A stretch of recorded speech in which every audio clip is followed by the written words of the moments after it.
एक मछुआरे की पुत्री जिसके शरीर से मछली की गंध आती थी, एक महर्षि जिनकी तपस्या से देवता कांपते थे, और एक ऐसा बालक जो जन्म लेते ही युवा बन गया और जिसने आगे चलकर महाभारत की रचना की।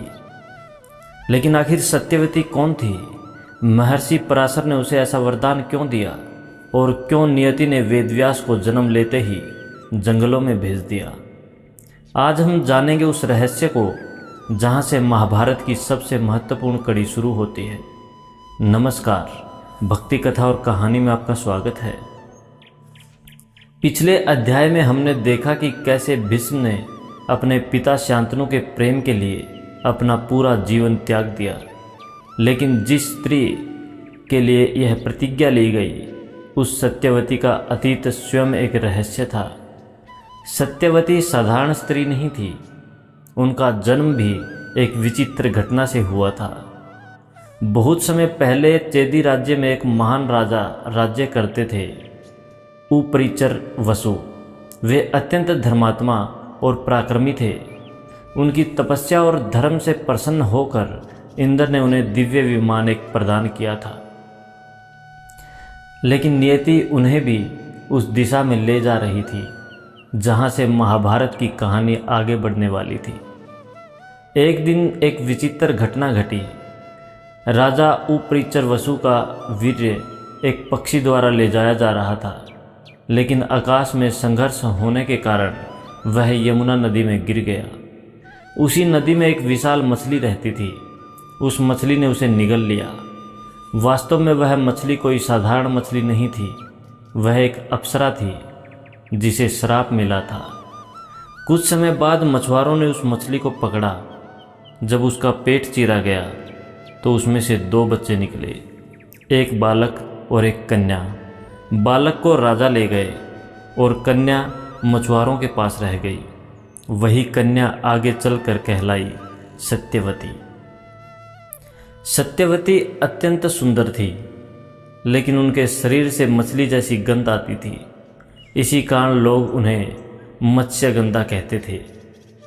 यह बात सत्यवती को भीतर से दुख देती थी। वे अक्सर अकेले बैठकर नदी को देखा करती थी। सत्यवती के भीतर एक अजीब बेचैनी थी, मानो नियति उन्हें किसी बड़े उद्देश्य के लिए तैयार कर रही हो। वे केवल मछुआरे की पुत्री बनकर नहीं रहना चाहती थी। उनकी आंखों में एक सपना था, सम्मान का, पहचान का और महानता का। सत्यवती अपने पिता की सहायता के लिए नाव चलाया करती थी। वे यात्रियों और ऋषियों को नदी पार करवाती थी। एक दिन नदी किनारे एक अत्यंत तेजस्वी ऋषि आए। उनका तेज इतना प्रचंड था कि वातावरण तक बदल गया। वे थे महर्षि पराशर। महर्षि पराशर महान तपस्वी थे। वे महर्षि वशिष्ठ के पुत्र थे।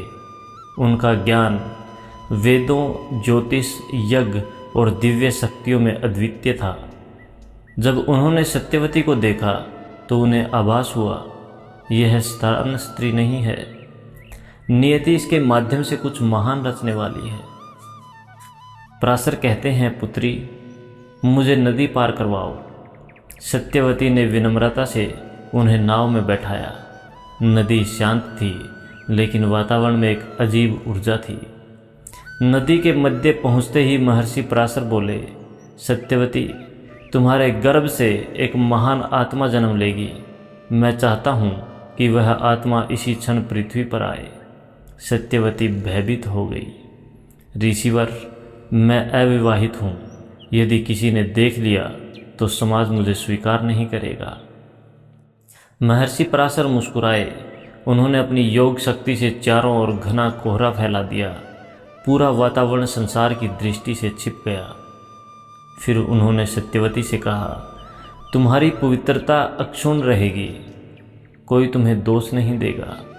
फिर महर्षि पराशर ने सत्यवती को वरदान दिया, आज से तुम्हारे शरीर से मछली की नहीं बल्कि दिव्य सुगंध आएगी। यह सुगंध योजनाओं दूर तक फैलेगी।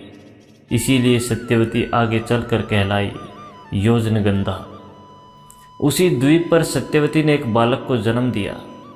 लेकिन वह साधारण बालक नहीं था। जन्म लेते ही वह बड़ा होने लगा। क्षणों में वह युवा हो गया। उसकी आंखों में अद्भुत तेज था। वह थे कृष्ण देवपायन। उनका रंग सांवला था, इसलिए कृष्ण कहलाए, और उनका जन्म द्वीप पर हुआ था, इसलिए देवपायन कहलाए। आगे चलकर वही बने वेदव्यास। वेदव्यास केवल ऋषि नहीं थे, वे वेदों के विभाजक, पुराणों के रचयिता और महाभारत के लेखक बने। कहा जाता है कि वे त्रिकालदर्शी थे। वे भूत, भविष्य और वर्तमान तीनों को देख सकते थे। जन्म के तुरंत बाद वेदव्यास ने अपनी माता से कहा, माता, जब भी आपको मेरी आवश्यकता होगी मैं तुरंत आपके सामने उपस्थित हो जाऊंगा। इतना कहकर वे जंगलों की ओर चले गए। सत्यवती उन्हें जाते हुए देखती रही। उन्हें शायद आभास भी नहीं था कि भविष्य में यही पुत्र पूरे कुरुवंश की नियति बदल देगा। समय बीतता गया।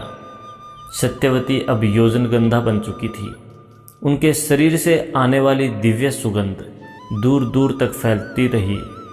और फिर एक दिन राजा शांतनु ने उन्हें देखा। वही घटना जिसे हमने पिछले अध्याय में देखा था। शांतनु उनसे प्रेम करने लगे और भीष्म की भयानक प्रतिज्ञा के बाद सत्यवती हस्तिनापुर की महारानी बन गई। सत्यवती और शांतनु के 2 पुत्र हुए, चित्रांगद और विचित्रवीर्य। भीष्म ने दोनों को अपने पुत्रों की तरह पाला, लेकिन नियति फिर अपना खेल खेलने वाली थी। चित्रांगद अत्यंत वीर थे, लेकिन उनमें अहंकार आने लगा। एक दिन उनका युद्ध एक गंधर्व से हुआ, जिसका नाम भी चित्रांगद था।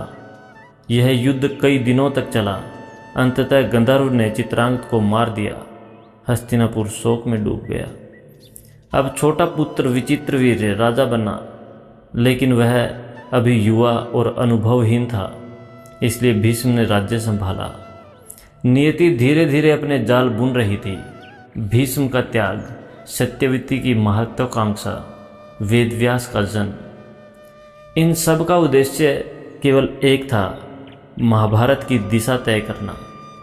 आज हमने देखा एक श्रापित अप्सरा, मछली के पेट से जन्मी कन्या, एक महान ऋषि और एक ऐसे बालक का जन्म जो आगे चलकर स्वयं महाभारत लिखने वाला था।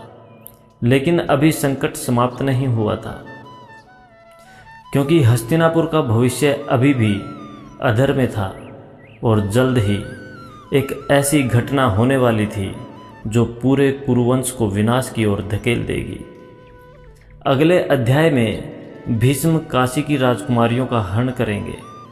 अंबा का क्रोध जन्म लेगा और शुरू होगी उस प्रतिशोध की कहानी जो अंततः भीष्म की मृत्यु का कारण बनेगी। हाँ, अगले अध्याय में आएगी अंबा, अंबिका और अंबालिका की कथा। जय श्री कृष्ण।